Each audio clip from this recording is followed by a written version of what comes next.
Hello, हामी चाहिँ विशेष गरी आज नेपाली मोमो खानु बाइक लिएर हामी चाहिँ आएको छौँ आज। बन्द रहेछ कि बिजोक भयो कि हेर्न सक्नुहुन्छ।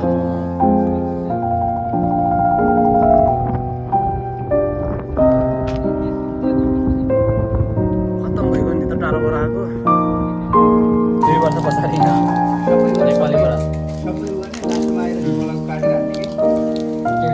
मजा आउँछ।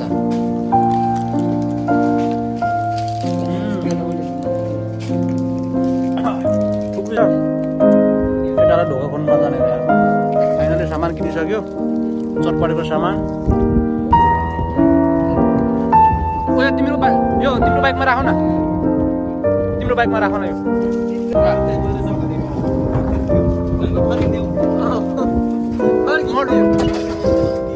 नमिल्ने आफ्नो